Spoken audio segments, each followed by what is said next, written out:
সাল্লাল্লাহু তাআলা আলাইহি ওয়া আলা আলিহি ওয়া আসহাবিহি ওয়া বারাকা ওয়া সাল্লাম। أما بعد فأعوذ بالله من الشيطان الرجيم. بسم الله الرحمن الرحيم. فلولا نفر من كل فرقة منهم طائفة ليتفقهوا في الدين ولينذروا قومهم إذا رجعوا إليهم لعلهم يحذرون.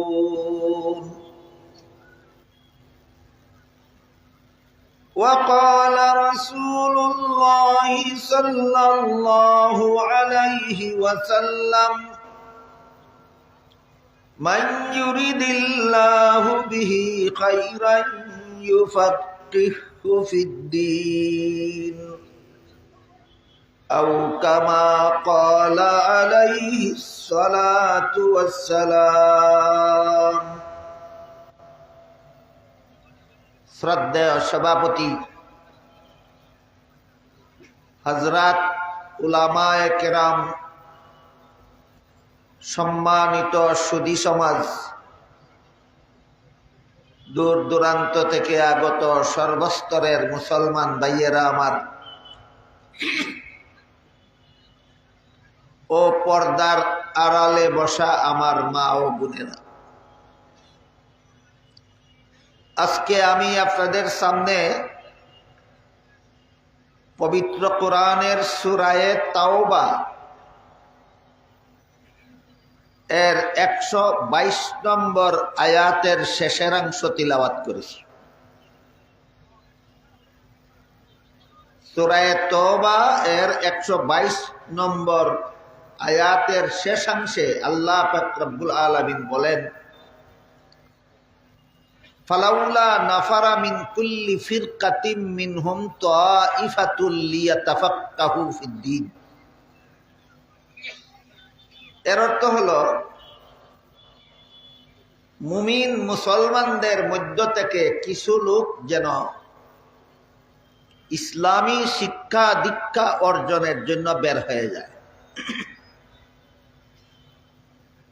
তারপর ইসলামী শিক্ষা দীক্ষা অর্জনের পর এরা যেন এদের জাতিকে আল্লাহর ভয়াবহ শাস্তির ব্যাপারে সতর্ক করে। আয়াতের ব্যাখ্যায় মুফাসসিরিন কেরাম লিখেছেন, এই আয়াতাংশে আল্লাহ পাক রব্বুল আলামিন ইসলামী শিক্ষা সফল হওয়ার জন্য তিনটা গুণের কথা উল্লেখ করেছে। 3 গুণ বিশিষ্ট ইসলামী শিক্ষা হবে সফল। 3 গুণের কোন গুণ বিবর্জিত হলে ইসলামী শিক্ষা বিফল হতে বাধ্য হবে। তাহলে যে কোনোভাবে ইসলামী শিক্ষা অর্জন করলেই সফল হয় না 3 গুণ বিশিষ্ট হতে হবে? 3 গুণ বিশিষ্ট হবে। গুণ 3টার একটা হলো ইসলামী শিক্ষার বৈশিষ্ট্য ঠিক থাকতে হবে, আর একটা হলো ইসলামী শিক্ষার আদর্শ পালন করতে হবে, আর একটা হলো ইসলামী শিক্ষার উদ্দেশ্য বহাল থাকতে। বৈশিষ্ট্য, আদর্শ, উদ্দেশ্য, গুণ 3টা আমরা প্রথমেই মনে রাখি, তারপরে আস্তে আস্তে বুঝবো বৈশিষ্ট্য, ইসলামী শিক্ষার বৈশিষ্ট্য কি, ইসলামী শিক্ষার আদর্শ কি, ইসলামী শিক্ষার উদ্দেশ্য কি।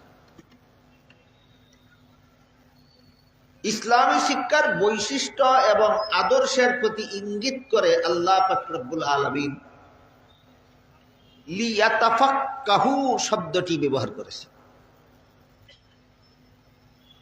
এর ব্যাখ্যায় মুফাসসিরিন কেরাম লিখেছেন যে আল্লাহ যদি বলতেন লিয়াতাআল্লামু, তাহলে এর দ্বারা শিক্ষা বোঝা যেত, দীক্ষা বোঝা যেত। অথচ দীক্ষা ছাড়া শিক্ষা বিফল, মানা ছাড়া জানা বিফল, আমল ছাড়া এলেম বিফল। এই হলো শিক্ষায় আর দীক্ষায় পার্থক্য। শিক্ষা হলো জানা আর দীক্ষা হলো মানা। শিক্ষা হলো এলেম আর দীক্ষা হলো আমল। আমি সহজ দুটি উদাহরণ দিচ্ছি, আশা করি আপনারা সহজে বুঝতে পারবেন। এক ব্যক্তি জানে উজুর 4 ফরজ, কিন্তু কোনোদিন উজু করে না। তাহলে বলতে পারবেন আপনারা তার কাছে কি আছে কি নাই? শিক্ষা আছে, দীক্ষা নাই। জানা আছে, মানা নাই। এই জানার দাম কত? গোড়ার ডিম। এই জানার দাম কত? অনুরূপ ভাবে আরেক ব্যক্তি জানে নামাজের 13 ফরজ, কোনদিন নামাজ পড়ে না। বুঝে থাকলে বলুন তো তার কাছে কি আছে কি নাই? শিক্ষা আছে, দীক্ষা নাই। এই শিক্ষা সফল না ব্যর্থ? মুসলমান যেন ব্যর্থ শিক্ষা গ্রহণ না করে, এই জন্য আল্লাহ লিয়াতা আল্লামু না বলে লিয়াতা ফাক্কাহু বলেছেন। শুধু শিক্ষা গ্রহণের জন্য বের হবে না, শিক্ষার সাথে দীক্ষা গ্রহণের জন্য বের হবে। আল্লাহ পবিত্র কোরআনে যেই তথ্যটা শিক্ষা দিলেন, আমার মনে হয় এটা জানার অভাবে আজকাল অনেক শিক্ষা প্রতিষ্ঠানের সদর গেটে লেখা দেখতে পাওয়া যায়, come for education, go for help. কেউ ইংরেজি কথাটা বাংলা করে লেখে, কেউ ইংরেজিতেই লেখে, আর কেউ বাংলা অনুবাদটা লেখে শিক্ষার জন্য প্রবেশ করো, সেবার জন্য বের হও। এখানে শিক্ষার সাথে দীক্ষা নাই। শিক্ষার জন্য প্রবেশ করো, দীক্ষার জন্য নয়। আমার এই কয়েকটা কথা যারা শুনেছেন, বুঝেছেন, বলুন তো দীক্ষা ছাড়া শিক্ষা সফল না বিফল? এই বিফল শিক্ষার জন্য প্রবেশের দাওয়াত দেওয়া হয় কেন? কাজেই একান্ত যদি কথাটা লিখতেই হয় তাহলে লেখা দরকার শিক্ষা দীক্ষার জন্য প্রবেশ করো। এবার বলেন আপনারা কোন শিক্ষা প্রতিষ্ঠানে কি জন্য প্রবেশ করবেন? শুধু শিক্ষার জন্য না শিক্ষা দীক্ষার জন্য? এই কথাটা বোঝাবার জন্য আল্লাহ লিয়াতা আল্লামু না বলে লিয়াতা ফাক্কাহু বলেছেন। শুধু শিক্ষা যথেষ্ট নয়, বরং দীক্ষা ছাড়া শিক্ষা ব্যর্থ। কাজে প্রথম থেকেই যারা দীক্ষা যাদের উদ্দেশ্য নয়, শিক্ষা যাদের উদ্দেশ্য, দীক্ষাবিহীন শিক্ষা প্রথম থেকেই যাদের উদ্দেশ্য হয়, এদেরকে যে বলা হলো গো ফর হেল্প, সেবার জন্য বের হও, এদের সেবাও ব্যর্থ হতে বাধ্য। এরা ছাত্র জীবনে যারা দীক্ষা ছাড়া শিক্ষা গ্রহণ করে, এরা কর্মজীবনে সেবার নামে সেবন করে। কথা বুঝেন আপনারা? আমার বুঝে থাকলে বলুন তো, ছাত্র জীবনে যারা দীক্ষা ছাড়া শিক্ষা গ্রহণ করে, কর্মজীবনে এরা সেবার নামে সেবন করে।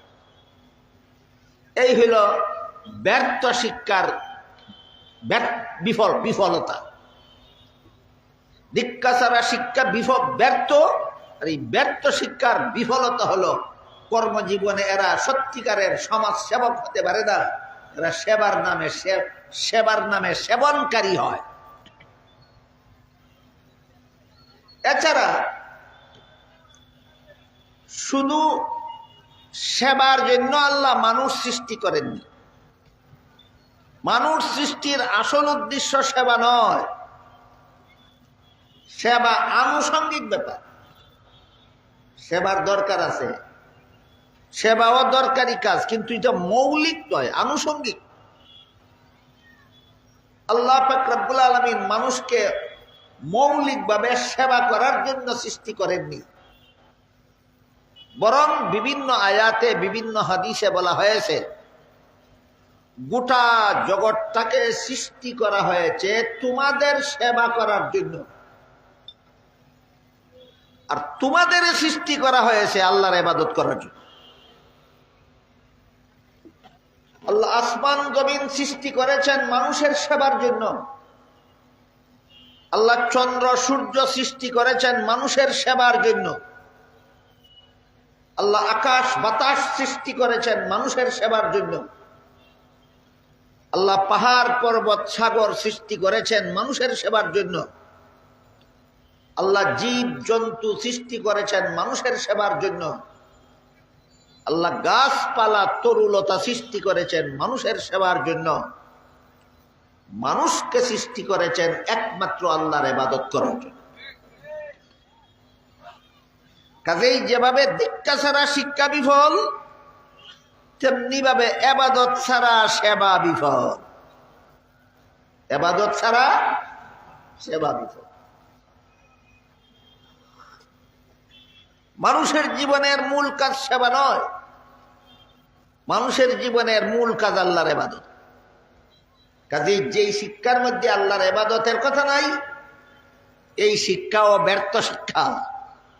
যে শিক্ষার মধ্যে আল্লাহর ইবাদতের কথা নাই, এই শিক্ষাও ব্যর্থ শিক্ষা।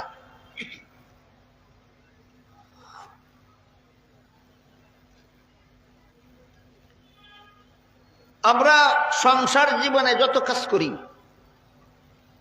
খাই, ঘুমাই, পেশাব পায়খানা করি, কৃষি কাজ করি, ব্যবসা বাণিজ্য করি, চাকুরি বাকুরি করি, অনেকে স্কুল কলেজ ভার্সিটিতে লেখাপড়া করি, এইগুলি আমাদের জীবনের মূল কাজ নয়।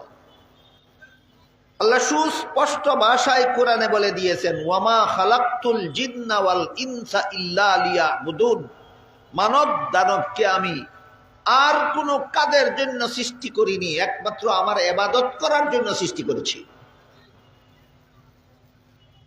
আমাদের কোন কাজের জন্য আল্লাহ সৃষ্টি করেছেন কথাটা অস্পষ্ট না সুস্পষ্ট? সুস্পষ্ট। তোমার জীবনের মূল কাজ একমাত্র আল্লাহর ইবাদত। কিন্তু কিছু সাংসারিক কাজ আছে, এগুলি না করলে ইবাদতে ব্যাঘাত হবে, ডিস্টার্ব হবে। যেমন ঘুমানি সংসারের কাজ। তুমি যাতে সুচারুরূপে ইবাদত করতে পারো, এজন্য তোমাকে ঘুমাতে হবে। তুমি যেন সুচারুরূপে ইবাদত করতে পারো, এজন্য তোমাকে খানা পিনা করতে হবে। তুমি যেন সুচারুরূপে ইবাদত করতে পারো, এজন্য তোমার পেশাব পায়খানা করতে হবে। কাজেই কারো যদি পেটের পীড়া হয়, খাইতে পারে না, খেলে হজম করতে পারে না, তার পেটের পীড়ার চিকিৎসা দরকার কিনা? এই চিকিৎসাটা হইল সেবা। এই সেবার জন্যই আল্লাহ আমাদেরকে মানুষ বানিয়েছেন, না ইবাদতের জন্যই। সেবাটা কেন? ইবাদতের সুবিধার জন্য। সেবাটা কেন? ইবাদতের সুবিধার জন্য। আমার কথা যদি কারো বুঝতে অসুবিধা হয়, আমি বলবো একাধারে 24 ঘন্টা খানা পিনা বন্ধ করুন, দেখুন ইবাদত করতে কেমন লাগে। একাধারে 24 ঘন্টা ঘুম বন্ধ রাখুন, দেখুন ইবাদত করতে কেমন লাগে। একাধারে 24 ঘন্টা পেশাব পায়খানা বন্ধ রাখুন, দেখুন ইবাদত করতে কেমন লাগে। করা যাবে? যাবে না। কাজে কারো যদি খানার মধ্যে ব্যাঘাত হয়, তার চিকিৎসার দরকার, এটার নাম সেবা। কারো যদি ঘুমে ব্যাঘাত হয়, চিকিৎসা লাগবে, এটা সেবা। কারো যদি পেশাব পায়খানাতে ব্যাঘাত হয়, চিকিৎসা লাগবে, এটা সেবা। তাহলে সেবাটাই মূল না সেবাটা আনুষঙ্গিক? মূল কোনটা? ইবাদত। তাহলে ব্যর্থ শিক্ষার জন্য প্রবেশ করব কেন, আর আনুষঙ্গিক সেবার জন্য বের হব কেন? স্লোগান যদি লিখতেই হয় তাহলে এইভাবে লিখুন, শিক্ষা দীক্ষার জন্য প্রবেশ কর, আল্লাহর ইবাদত ও বান্দার সেবার জন্য বের হও। তাইলে কথাটা ফিট হয়, আর যেভাবে লেখা হয় এইভাবে কথাটা আনফিট। আমি কি বিষয়টা আপনাদের বুঝাতে পারলাম? সুতরাং ইসলামী শিক্ষা সফল হওয়ার প্রথম গুণ হলো শিক্ষার সাথে দীক্ষা থাকতে হবে। দীক্ষা ছাড়া শিক্ষা বিফল, ব্যর্থ শিক্ষা। একজনে কোরআন হাদিসই শিখে কিন্তু এগুলি জীবনে বাস্তবায়ন করে না, বুঝে থাকলে বলুন তার শিক্ষা সফল না বিফল? ক্লিয়ার হইল? তাই আল্লাহ পাক রব্বুল আলামিন ইসলামী শিক্ষা সফল হওয়ার জন্য 3টা গুণের কথা উল্লেখ করে দিয়েছেন আয়াতাংশে। 3 গুণের প্রথম গুণ হলো বৈশিষ্ট্য। ইসলামী শিক্ষা সফল হওয়ার জন্য তার বৈশিষ্ট্য হলো শিক্ষার সাথে দীক্ষা থাকতে হবে। দ্বিতীয় গুণ হলো আদর্শ। আদর্শহীন ইসলামী শিক্ষা ব্যর্থ হতে বাধ্য। একটা সুনির্দিষ্ট আদর্শ মতো আমার ইসলামী শিক্ষা হতে হবে। যেমন একটা সহজ উদাহরণের মাধ্যমে আমরা কথাটা বোঝার চেষ্টা করি। আমার ইসলামী শিক্ষা সহি না গলত, আমার ইসলামী আমল সহি না গলত, আমার ইসলামী আকীদা বিশ্বাস সহি না গলত, এটা সাব্যস্ত করার জন্য হাদিস শরীফে আল্লাহর রাসূল 2টা স্কেল বা মাপকাঠির কথা উল্লেখ করে দিয়েছে। রাসূলের ভাষায় মা আনা আলাইহি ওয়া আসহাবি, এর মর্ম হলো নবীর সুন্নত এবং সাহাবাগণের জমাত। এই 2টা স্কেলের দ্বারা মেপে দেখো তোমার ইসলামী শিক্ষা সহি না গলত। এই 2টা স্কেলের দ্বারা মেপে দেখো তোমার ইসলামী আমল সহি না গলত। এই 2টা স্কেলের দ্বারা মেপে দেখো তোমার ইসলামী আকীদা সহি না গলত। কথা বুঝা থাকলে একটু দয়া করে বলুন। ইসলামী শিক্ষা, ইসলামী জীবন, ইসলামী আকীদা সহি না গলত যাচাই করার জন্য আল্লাহর রাসূল হাদিস শরীফে কটা স্কেলের উল্লেখ করেছেন? 2টা। একটা স্কেলের নাম নবীর সুন্নত, আর একটা স্কেলের নাম সাহাবায়ে কেরামের জমাত। যারা মানে তাদের নাম আহলে সুন্নাত ওয়াল জামাত।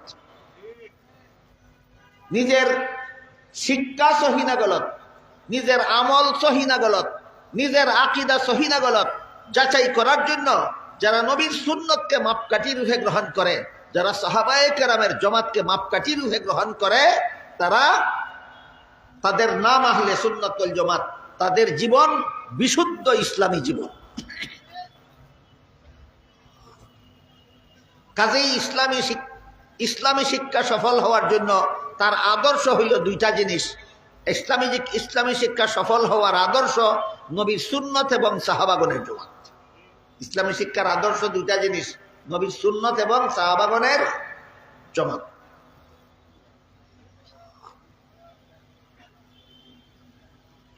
তাই আহলে সুন্নত ওয়াল জামাতের আকীদা বিশ্বাস অন্তরে পোষণ করে যদি ইসলামী শিক্ষা গ্রহণ করা হয়, সেটা হবে আদর্শবাদী ইসলামী শিক্ষা, সেটা হবে সফল। নবীর সুন্নত এবং সাহাবায়ে কেরামের জমাতের দ্বারা প্রমাণিত আকীদা বিশ্বাস যদি গ্রহণ করা না হয়, কোরআন শিখতে শিখতে কোরআনের পণ্ডিত হয়ে যেতে পারেন, হাদিস শিখতে শিখতে হাদিসের পণ্ডিত হয়ে যেতে পারেন, কিন্তু আপনার কোরআন হাদিসের শিক্ষা বিফল হতে বাধ্য। এর একটা উদাহরণ দিচ্ছি। উদাহরণটা আগের উদাহরণের মতো এত সহজ হবে না, একটু কঠিন হবে, তাই একটু মনোযোগে শোনার জন্য অনুরোধ জানাচ্ছি। আল্লাহ পাক রব্বুল আলামিন পবিত্র কোরআনের এক আয়াতে বলেন, লা ইয়ানালু আহদিজ জালিমিন। এর অর্থ হলো আমি কোনো গুনাহগারকে নবুয়ত দান করি না, আর যাদেরকে নবী বানাই তারা কোনোদিন গুনাহ করেন না। কথাটা বুঝে থাকলে বলুন তো, আল্লাহর এই ঘোষণাটা 2-1 নবীর বেলায় ব্যতিক্রম না সকল নবীর বেলায় সার্বজনীন? সার্বজনীন। সমস্ত নবী রসুলগণের বেলায় আল্লাহর নির্ধারিত সামগ্রিক মূলনীতি আল্লাহ কোরআনে পরিষ্কার ভাষায় ঘোষণা দিয়েছেন, আমি কোনো গুনাহগারকে নবী বানাই না, আর যাদেরকে নবী বানাই এরা জীবনে কোনোদিন গুনাহ করে না। এই জন্য আহলে সুন্নাত ওয়াল জামাতের আকীদা বিশ্বাস হলো সমস্ত নবী রাসূলগণ আজীবন বেগুনাহ। সমস্ত নবী রাসূলগণ আজীবন বেগুনাহ। আপনাদের এই আকীদা বিশ্বাসের বিরুদ্ধে আপত্তি আছে দুই দলের। একদল হলো খ্রিস্টান, আর একদল ভ্রান্ত মতবাদী মুসলমান। আপনারা যে বিশ্বাস করেন নবীগণ বেগুনাহ, এর বিরুদ্ধে আপত্তি আছে। কত দলের? দুই দলের। একদল হলো খ্রিস্টান, আর একদল হলো ভ্রান্ত মতবাদী মুসলমান। আপত্তিটা আমি আপনাদের শোনাই, তারপরে আপনারা যদি মনোযোগে শুনেন জবাবটাও আমি ইনশাল্লাহ বলে দেব। আল্লাহ পবিত্র কোরআনের বিভিন্ন আয়াতে এবং রাসূল তার বিভিন্ন হাদিসে বলে দিয়েছেন, আল্লাহ আদম আলাইহিস সালামকে জান্নাতে দিয়ে বলেছিলেন জান্নাতের সব গাছের ফলমূল খাও, শুধু একটি গাছের ফল খেতে নিষেধ করেছিলেন। আপনারা কি জানেন শেষ পর্যন্ত আদম আল্লাহর নিষেধ পালন করতে পেরেছিলেন না ইবলিসের দুকায় পরে লঙ্ঘন করে ফেলেছিলেন? লঙ্ঘন করে। এই ঘটনার রেফারেন্স দিয়ে সর্বপ্রথম খ্রিস্টানেরা আপত্তি উত্থাপন করেছে। বলে আল্লাহর আদেশ নিষেধ লঙ্ঘন করার নামই তো গুনাহ। আদম তো লঙ্ঘন করলেনই, কাজেই সর্বপ্রথম নবী তো গুনাহগার। যুক্তিটা একেবারে নরবরে যুক্তি না, একেবারে দুর্বল যুক্তি না যে আপনি ফু মেরে উড়িয়ে দেবেন। দেখেন যুক্তিটা কিভাবে সাজাইছে। সাজাইছে আল্লাহর আদেশ নিষেধ লঙ্ঘন করার নাম হইতো গুনাহ। হ্যাঁ, এটা ঠিক আছে, আদেশ নিষেধ লঙ্ঘন করার নাম। এরপরে বলে আদম তো লঙ্ঘন করলেন ওই। হ্যাঁ ঠিক আছে, আদম তো লঙ্ঘন করলেন ওই, ফলাফল বের করছে, তাইলে তো আদম গুনাহগার হইলে নেই। সর্বপ্রথম নবী আদমই গুনাহগার। এই গুনাহগার পাপিষ্ঠ আদমের বংশে যত মানুষ জন্মগ্রহণ করেছে, পরবর্তীতে যত নবী জন্মগ্রহণ করেছে, সবগুলি জন্মগত পাপিষ্ঠ। বর্তমান দুনিয়ার খ্রিস্টানদের এটাই মতবাদ। এই কথাটা আপনাদের মনে রাখা দরকার যে বর্তমান দুনিয়ার খ্রিস্টানদের ভ্রান্ত মতবাদ এটাই, যে যেহেতু সর্বপ্রথম মানুষ, সর্বপ্রথম নবী আদম, সর্বপ্রথম পাপিষ্ঠ, এই পাপিষ্ঠ আদমের বংশে যত মানুষ জন্মগ্রহণ করেছে, পাপিষ্ঠ আদমের বংশে যত নবী রাসূল জন্মগ্রহণ করেছে, সবগুলি জন্মগত পাপিষ্ঠ। এদের পাপ কি? তোমরা পাপিষ্টের ঘরে জন্মগ্রহণ করেছ, এটাই তোমাদের পাপ। আমার কথা বুঝে থাকলে বলুন, এই মতবাদ কার? খ্রিস্টানদের। বাংলাদেশে মুসলমানদেরকে খ্রিস্টান বানাবার জন্য একটা সংগঠন তাদের বাংলাদেশের স্বাধীনতার পূর্ব থেকে কাজ করে চলেছে। এটার নাম হলো খ্রিস্টান মিশনারি। বাংলাদেশ স্বাধীন হওয়ার পরে নাম দিয়েছে খ্রিস্টান মিশনারি বাংলাদেশ। খ্রিস্টান মিশনারি বাংলাদেশের পক্ষ থেকে যত বই পুস্তক প্রকাশ হয় আপনাদেরকে খ্রিস্ট মতবাদে দীক্ষিত করার জন্য, এর মধ্যে তাদের একটা বইয়ের নাম কোরআনের আলোকে বেহেশতে যাওয়ার পথ।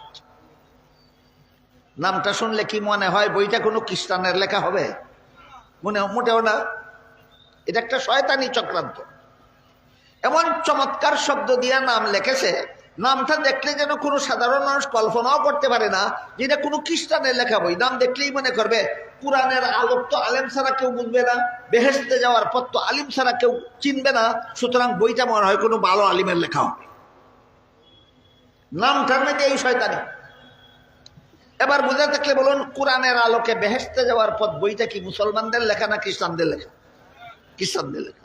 খ্রিস্টান মিশনারি বাংলাদেশের পক্ষ থেকে প্রকাশিত এই বইয়ে লিখেছে, যেহেতু পাপিষ্ঠ আদমের বংশে জন্মগ্রহণকারী সমস্ত নবী রাসূলগণ জন্মগত পাপিষ্ঠ, তাই আল্লাহ শেষ পর্যন্ত একজন নিষ্পাপ নবী জন্ম দেওয়ার উদ্দেশ্যে পাপিষ্ঠ আদমের বংশে জন্ম না দিয়ে আল্লাহ নিজের ঔরসে জন্ম দিলেন। সেই নিষ্পাপ নবী হলেন একমাত্র হযরত ঈসা আলাইহিস সালাম। খ্রিস্টানদের বইয়ের রেফারেন্স বুঝে থাকলে এবার বলুন, নবীগণকে পাপিষ্ঠ মনে করা মুসলমানি আকিদা না খ্রিস্টানি আকিদা? এই গেল। আল্লাহ যে কোরআনে বলেছিলেন আমি কোন গুনাহগারকে নবী বানাই না, আর যাদেরকে নবী বানাই এরা গুনাহ করে না, এর বিরুদ্ধে সর্বপ্রথম আপত্তি খ্রিস্টানদের। দ্বিতীয়ত আরেক দল আছে ভ্রান্ত মতবাদী মুসলমান, এই মুসলমানদেরও আপত্তি, নবীগণ বেগুনাহ নয়। খ্রিস্টানেরা যে আদমের ঘটনার দ্বারা দলিল দিতে চায়, ভ্রান্ত মতবাদী এই সমস্ত মুসলমানেরাও সেই একই সিস্টেমে, একই পদ্ধতিতে, একই ঘটনার ভিত্তিতে আদমকে গুনাহগার সাব্যস্ত করতে চায়। আমরা এবার আপত্তির জবাব বোঝার চেষ্টা করি। মানুষের কোন কাজ যদি আল্লাহর বিধানের, কোন কাজের দ্বারা যদি আল্লাহর বিধান লঙ্ঘন হয়, অর্থাৎ আল্লাহর আদেশ নিষেধ লঙ্ঘন করলে গুনাহ হয়, কথা ঠিক। কিন্তু এই কথার সম্পর্ক জান্নাতি জীবনের সাথে নয়, দুনিয়ার জীবনের সাথে। দুনিয়ার জীবনে কোনো মানুষ যদি আল্লাহর বিধান লঙ্ঘন করে তখন সে তার গুনাহ হয়। মানুষের কোনো কাজের সাথে সওয়াব গুনার সম্পর্ক দুনিয়ার জীবনে, জান্নাতি জীবনে নয়। জান্নাতি জীবনের কোনো কাজে সওয়াবও নাই, গুনাহও নাই। জান্নাতি জীবনের কোনো কাজে সওয়াবও নাই, গুনাহও নাই। এবার বলুন, আদম নিষিদ্ধ গাছের ফল খেয়েছিলেন দুনিয়ার জীবনে না জান্নাতি জীবনে? এর সাথে তো কোনো সওয়াবেরও কোনো সম্পর্ক নাই, গুনাহের কোনো সম্পর্ক। তাহলে খ্রিস্ট মতবাদ আর ইসলামী মতবাদে পার্থক্য আছে কিনা? এই পার্থক্য যে সমস্ত মুসলমান বুঝে না, মানে না, এরা ভ্রান্ত মতবাদী মুসলমান। এরা মুসলমান নামদারি কিন্তু আকীদা পোষণ করে খ্রিস্টানের। এছাড়া দুনিয়ার জীবনেও আল্লাহর নিষিদ্ধতার কথা ভুলে গিয়ে যদি লঙ্ঘন করে তাহলে দুনিয়াতেও গুনাহ হয় না। যেমন রমজান মাসের দিনের বেলায় রোজাদারকে আল্লাহ খানাফিনা করতে নিষেধ করেছেন, জানেন কি আপনারা? কিন্তু কোন রোজাদার যদি নিজের রোজার কথা ভুলে গিয়ে খানাফিনা করেই ফেলে, কারো জানা থাকলে বলুন তো কি পরিমাণ গুনাহ হয়? কেন? জেনে শুনে লঙ্ঘন করেছে না ভুলবশত? আদমের নিষিদ্ধ গাছের ফল খাওয়ার ব্যাপার আল্লাহ কোরআনে বলেন নাসিয়া আদম, আদম ভুলবশত খেয়েছে। তুমি ভুলবশত আল্লাহর বিধান লঙ্ঘন করলে গুনাহ হয় না, আর তোমার বাবার বাবার বাবা 14 গোষ্ঠীর বাবা আদমের ভুলবশত বিধান লঙ্ঘন করলে গুনাহ হয়। তোমার ইসলামী শিক্ষা আদর্শহীন, তোমার ইসলামী শিক্ষা। এবার বলুন, আদর্শহীন ইসলামী শিক্ষা সফল না বিফল? এই জন্য আল্লাহ কোরআনে পরিষ্কার করে দিয়েছেন ইসলামী শিক্ষা সফল হওয়ার জন্য 3টা গুণ থাকতে হবে। প্রথম গুণ হলো শিক্ষার সাথে দীক্ষা, আর দ্বিতীয় গুণ হলো আদর্শহীন ইসলামী শিক্ষা। আদর্শহীন না আদর্শ সম্মত? এবার বলুন, ইসলামী শিক্ষা সহি না গলত যাচাই করার আদর্শ কি? সুন্নতে রাসূল আর জামাতে সাহাবা, যারা মানে এদের নাম আহলে সুন্নাত ওয়াল জামাত। কিন্তু দুঃখের বিষয়, আমি গতকাল বললাম কিনা মনে নাই, কিছু লোক আছে কর্মকাণ্ড করে বেদাত আর দাবি করে আমরা আহলে সুন্নাত ওয়াল জামাত। কথাটা কি গতকাল বলেছিলাম? কিছু লোক আছে হাদিস বিরোধী কাজ করে নাম ধারণ করেছে আমরা আহলে হাদিস। কিছু লোক কোরআন বিরোধী কাজ করে নাম ধারণ করেছে আমরা আহলে কোরআন। এক দল আছে এরা কাফিরের দল, নাম ধারণ করেছে আমরা মুসলমানের দল। এই সমস্ত নাম কি বাস্তব না দুঃখা? কাদিয়ানীরা যে নিজেদের দলের নাম দিল মুসলিম জামাত আপনাদেরকে দুঃখা দেওয়ার জন্য।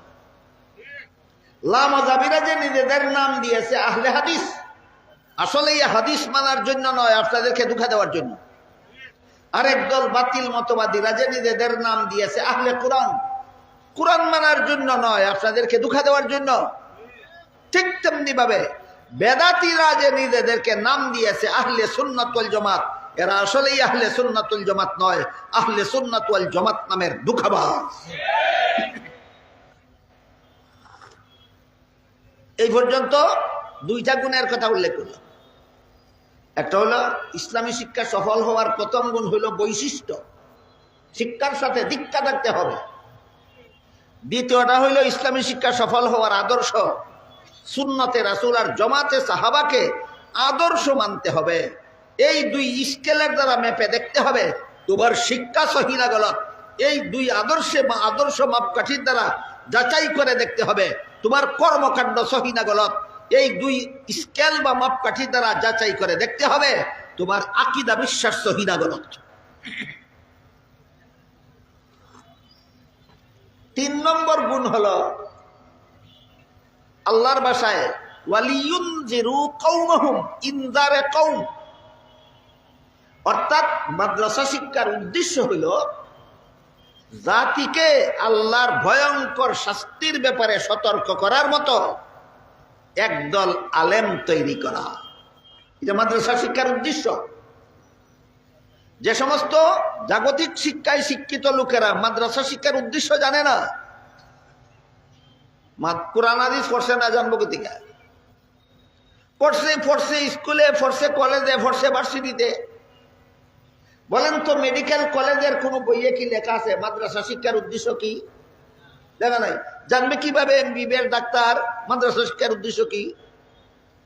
যারা মাদ্রাসায় লেখাপড়া করে এরা কোরআন পড়ে, এরা জানে আল্লাহ কোরআনে বলে দিয়েছেন মাদ্রাসা শিক্ষার একমাত্র উদ্দেশ্য হলো এমন একদল আলেম তৈরি করা যারা গোটা মানব জাতিকে জাহান্নাম থেকে বাঁচার পথ দেখাবে।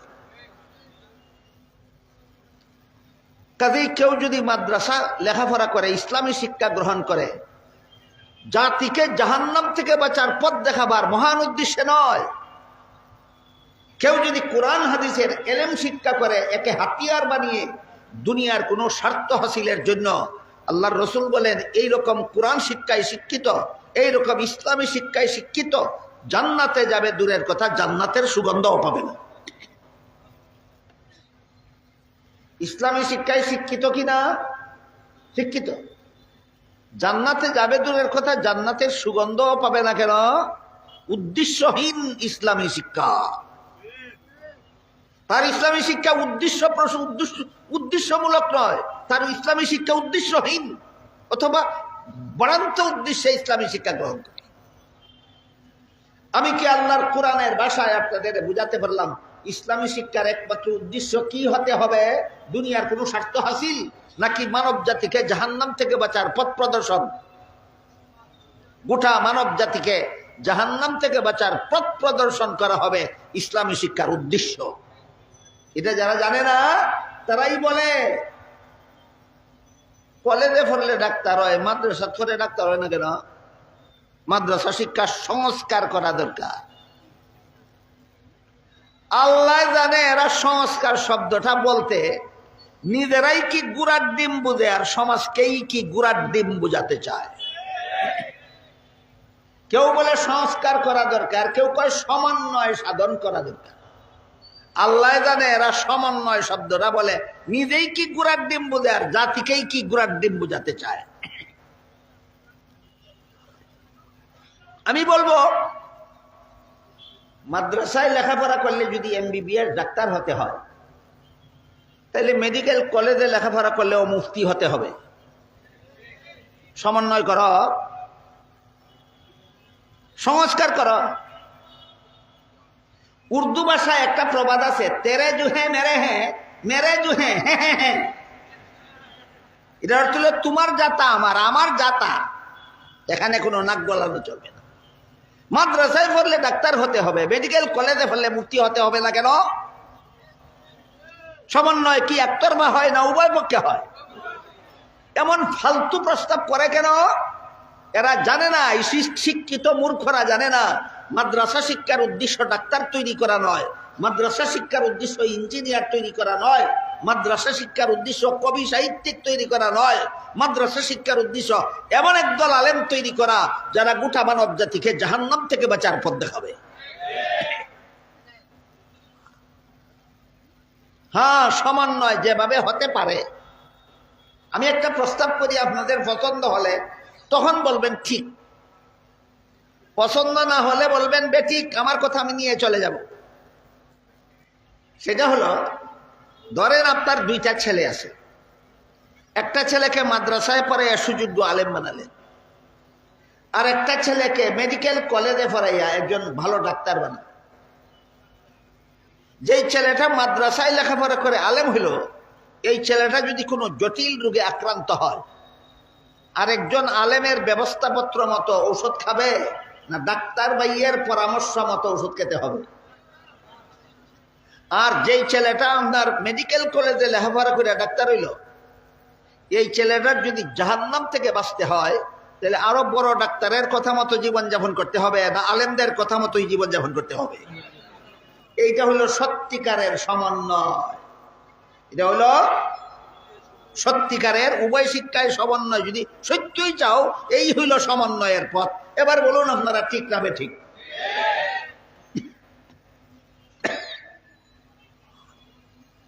এরকম উল্টা পাল্টা মূর্খতা সুলভ প্রস্তাব কেন করে শিক্ষিতরা?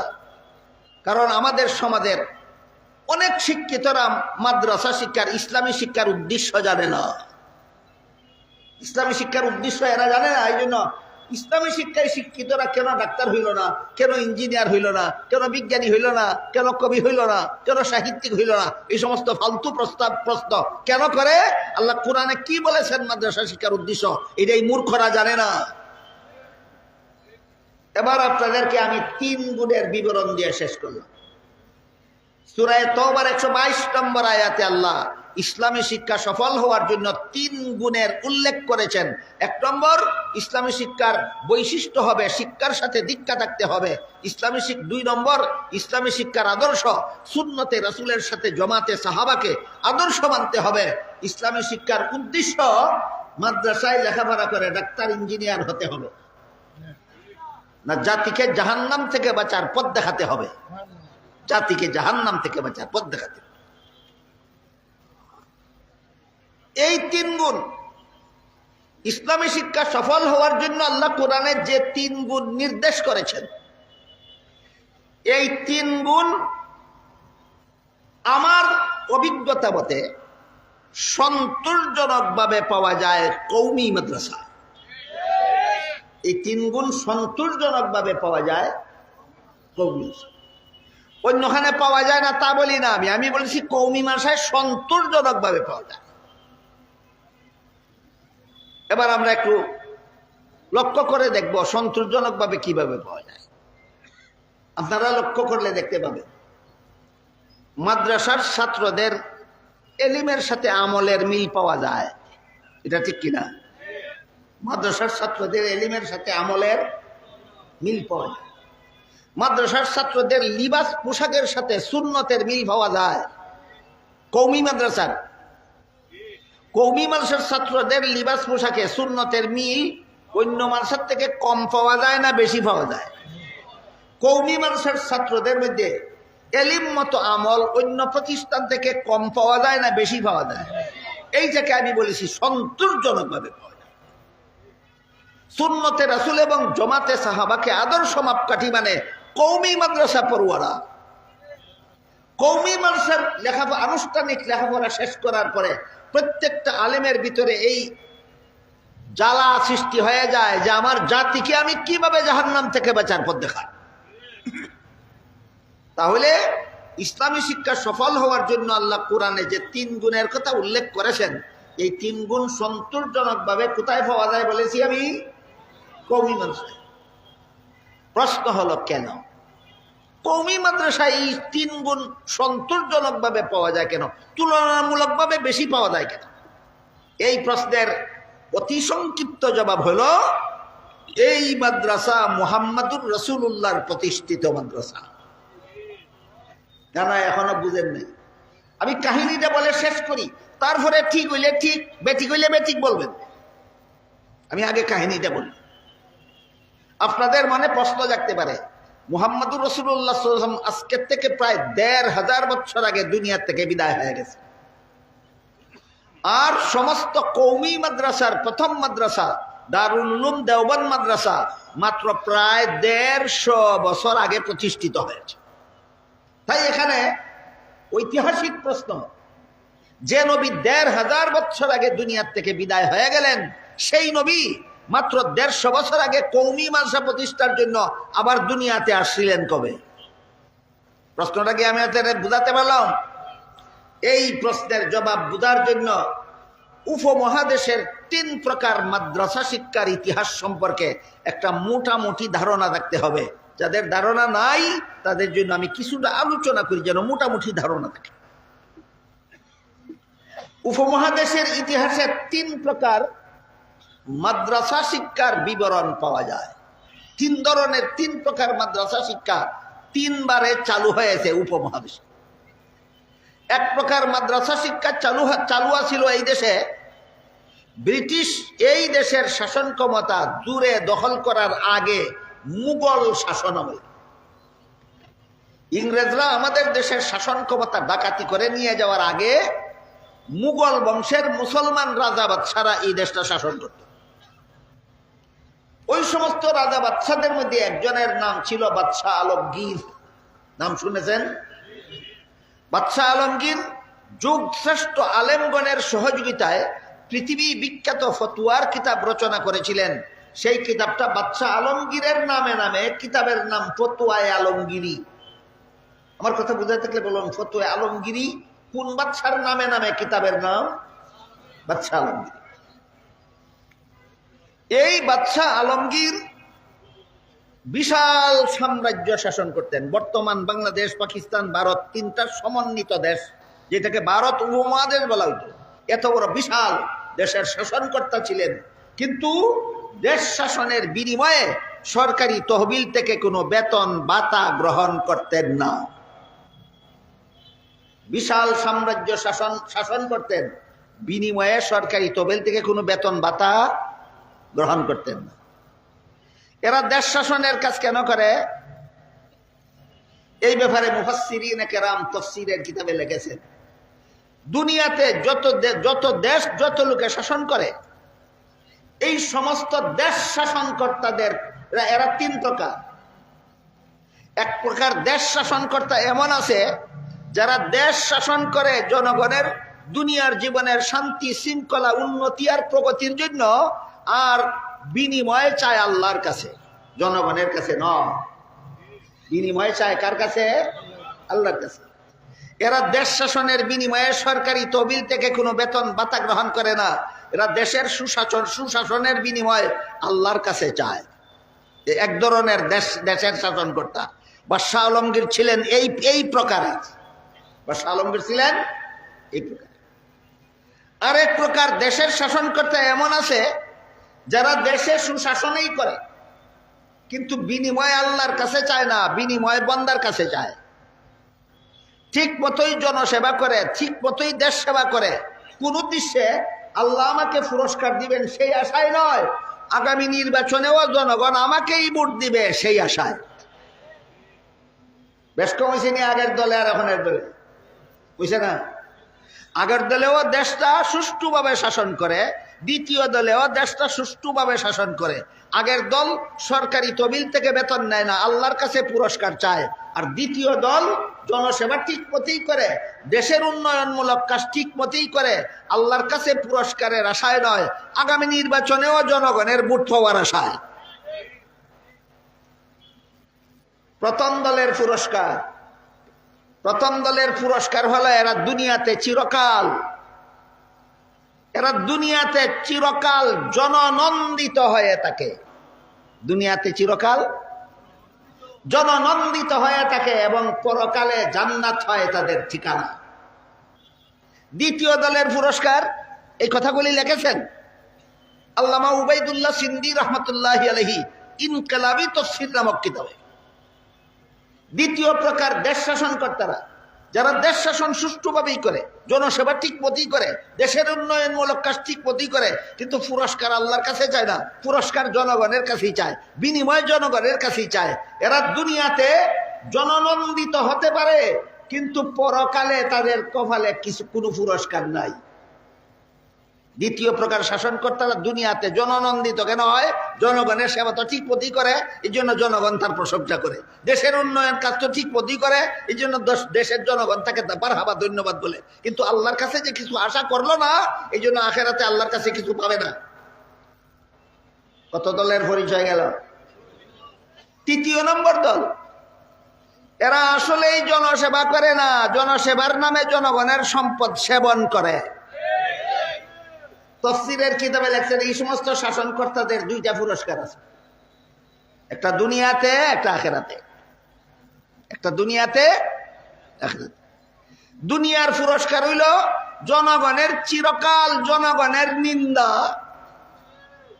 এরা দুনিয়াতে চিরকাল জননিন্দিত হয়ে থাকে, নন্দিত না নিন্দিত। এরা দুনিয়াতে চিরকাল জনগণের কাছে নিন্দিত হয়ে থাকে। আর পরকালের পুরস্কার একমাত্র জাহান্নাম ছাড়া আর কিছু নয়। কাজেই সারা দুনিয়ার সমস্ত দেশের সমস্ত শাসনকর্তারা স্কেল দিয়ে মেপে দেখার দরকার তোমার কপালে পুরস্কার কোনটা আছে। এই প্রকার ব্যাখ্যা বুঝে থাকলে এবার বলুন তো বাদশাহ আলমগীর কোন প্রকারের দেশ শাসনকর্তা ছিলেন? হ্যাঁ, এরা দুনিয়াতেও জননন্দিত, আখেরাতেও এরা জান্নাতি। দুনিয়াতেও জননন্দিত, আখেরাতেও তারা জান্নাতি। এই বাদশাহ আলমগীরের আমলে যখন মুঘল শাসনকর্তারা যখন উপমহাদেশ শাসন করতেন, তখন সমগ্র ভারতে প্রায় 12 লক্ষ মাদ্রাসা ছিল। সমগ্র ভারতে প্রায় 12 লক্ষ মাদ্রাসা ছিল। এইগুলি কোন ধরনের মাদ্রাসা ছিল? আমি এগুলিকে বলি স্বয়ং সম্পূর্ণ মাদ্রাসা। ওই মাদ্রাসাগুলির পরিচালনার জন্য পাবলিকের কাছেও সাহায্যের হাত পাততে হইতো না, সরকারের কাছেও সাহায্যের হাত পাততে হইতো না। প্রতিটি মাদ্রাসার নামে ওয়াকফকৃত সম্পত্তি ছিল। মাদ্রাসার ওয়াকফ সম্পত্তির আয়ের দ্বারাই মাদ্রাসাগুলি পরিচালিত হতো। তাহলে কি মুঘল আমলের মাদ্রাসাগুলিকে আমরা বর্তমানের কওমি মাদ্রাসা অথবা বর্তমানের সরকারি মাদ্রাসা বলতে পারি না স্বয়ং সম্পূর্ণ মাদ্রাসা? স্বয়ং সম্পূর্ণ গেল এক প্রকার মাদ্রাসা শিক্ষার সংক্ষিপ্ত ইতিহাস। খ্রিস্টীয় 17 শতাব্দীর প্রথম দিকে ব্রিটিশ ইংরেজরা আমাদের উপমহাদেশে প্রবেশ করেছিল বাণিজ্যের বাহানায়, ব্যবসা করার সুতায়। প্রবেশ করার পরবর্তী 100 বছরের ভিতরে সমগ্র ভারত উপমহাদেশের শাসন ক্ষমতা ডাকাতি করে দখল করে নিয়ে গেছে। আমার কথা বুঝে থাকলে বলুন, এই মুঘল শাসিত এই শান্তির উপমহাদেশে ইংরেজরা প্রবেশ করেছিল কবে? খ্রিস্টীয় 17 শতাব্দীর প্রথম দিকে। কিসের নামে প্রবেশ করেছিল? দেশ দখলের নামে না বাণিজ্যের নামে? এরপরে কতদিনের মধ্যে সারা দেশের শাসন ক্ষমতা দখল করে নিল? পরবর্তী 100 বছরের ভিতরে সমগ্র ভারতের শাসন ক্ষমতা এই ডাকাতের দল শাসন ক্ষমতা দখল করে নিয়ে গেল। উপমহাদেশের শাসন ক্ষমতা দখল করে নিয়ে যাওয়ার পর থেকে আমাদের যত ক্ষতি তারা করেছিল, এর মধ্যে একটা ক্ষতি হলো 12 লক্ষ মাদ্রাসার নামে ওয়াকফকৃত যত সম্পত্তি ছিল সব সরকারিভাবে বাজেয়াপ্ত করে নিয়ে গেল। মাদ্রাসার সম্পত্তি সরকারে দখল করে নিয়ে গেল। অটোমেটিকলি সবগুলি মাদ্রাসা বন্ধ হয়ে গেল। প্রথম প্রকারের মাদ্রাসার ইতিহাস এখানেই শেষ। বলেন তো কোনখানে আইয়া শেষ হইল? ব্রিটিশরা যখন এই সমস্ত মাদ্রাসার সম্পত্তি জুড়ে দখল করে নিয়ে গেল, তখন এই সমস্ত মাদ্রাসার ইতিহাস এখানেই সমাপ্ত হয়ে গেল। এই মাদ্রাসাগুলির ইতিহাস শেষ। তারপর ইংরেজ শাসিত উপমহাদেশের কলিকাতা এলাকায় একজন বিখ্যাত আলেম এবং বুজুর্গ বসবাস করতেন। তার নাম ছিল মোল্লা মাজুদ্দিন রহমতুল্লাহ আলাইহি। কলিকাতা এলাকার বাসিন্দাদের অধিকাংশ মুসলমান ছিল। এই সমস্ত মুসলমানেরা মোল্লা মাজুদ্দিনের মাধ্যমে ইংরেজ সরকারের কাছে একটা আবেদন করলো যে তোমরা আমাদের লক্ষ লক্ষ মাদ্রাসা বন্ধ করে দিয়েছ, কমপক্ষে ইংরেজ সরকার সরকারি খরচে কলিকাতা শহরে একটা মাদ্রাসা প্রতিষ্ঠা করে দাও, যা সরকারি খরচে পরিচালিত হবে এবং অন্তত কলিকাতার মুসলমান ছেলেপেলেরা যেন নিজেদের ইসলামী শিক্ষাটা অর্জন করতে পারে। এই মর্মে মোল্লা মাজুদ্দিনের মাধ্যমে কলিকাতা এলাকার মুসলমানেরা ইংরেজ সরকারের কাছে আবেদন করেছিল। সেই আবেদন মঞ্জুর করে লর্ড ওয়ারেন হেস্টিংস 1781 খ্রিস্টাব্দে সরকারি খরচে কলিকাতায় একটা মাদ্রাসা প্রতিষ্ঠা করে দিল, যা সরকারি খরচেই পরিচালিত হবে। মাদ্রাসার নাম দিল কলিকাতা আলিয়া মাদ্রাসা। মাদ্রাসার নাম দিল, এইখান থেকে আলিয়া মাদ্রাসার ইতিহাস শুরু। এখান থেকে বলুন, আলিয়া মাদ্রাসার ইতিহাস শুরু। তখনও এই উপমহাদেশে কওমি মাদ্রাসার কোন নামগন্ধও ছিল। এরপর ইংরেজ সরকার যে এইভাবে মাদ্রাসাগুলি ধ্বংস করা শুরু করলো, ইসলামকে ধ্বংস করা শুরু করলো, মুসলমানদেরকে অবর্ণনীয় জুলুম নির্যাতন করা শুরু করলো, এই অবস্থা দেখে তৎকালীন উপমহাদেশের সবচেয়ে বড় একজন আলেম ছিলেন, ইতিহাসের পাতায় যার নাম লেখা আছে শাহ আব্দুল আজিজ মুহাদ্দিসে দেহলভী রহমতুল্লাহ আলাইহি, তিনি একটা ঐতিহাসিক বিপ্লবী ফতোয়া জারি করলেন। ইতিহাসের পাতায় তার ফতোয়াটাকে বিপ্লবী ফতোয়া নামে আখ্যায়িত করা হয়েছে। তিনি তার ফতোয়ায় উল্লেখ করলেন, এই ডাকাতের দল আমাদের দেশে ব্যবসার বাহানায় এসেছিল, এই ডাকাতেরা আমাদেরকে দুঃখা দিয়ে আমাদের শাসন ক্ষমতা দূরে দখল করে নিয়ে গেছে, দেশকে ধ্বংস করে দিচ্ছে, ধর্মকে ধ্বংস করে দিচ্ছে, মুসলমানদেরকে নির্যাতন করে চলেছে। এই সমস্ত ডাকাতদের হাত থেকে দেশের স্বাধীনতা পুনরুদ্ধার করার জন্য ইংরেজ সরকারের বিরুদ্ধে মুক্তি যুদ্ধে ঝাঁপিয়ে পড়া প্রতিটি মুসলমানের জন্য ফরজ। উপমহাদেশের একটা মুসলমানের জন্য ইংরেজ বিরোধী মুক্তিযুদ্ধে অংশগ্রহণ না করে বেঁচে থাকা হালাল হবে না। এই শেষ কথাটার কারণে ইতিহাসের পাতায় তার ফতোয়াকে বিপ্লবী ফতোয়া বলা হয়েছে। একজন মুসলমানের জন্য ইংরেজের বিরুদ্ধে মুক্তিযুদ্ধে অংশগ্রহণ না করে বেঁচে থাকা হালাল হবে না। শাহ আব্দুল আজিজের ফতোয়ার ভিত্তিতে তৎকালীন সমগ্র উপমহাদেশে 10 কোটি মুসলমান ছিল, অমুসলমান ছিল 30 কোটি, সর্বমোট লোক সংখ্যা ছিল 40 কোটি। শাহ আব্দুল আজিজের ফতোয়ার ভিত্তিতে 10 কোটি মুসলমান একসাথে ইংরেজ সরকারের বিরুদ্ধে মুক্তিযুদ্ধে ঝাঁপিয়ে পড়ে।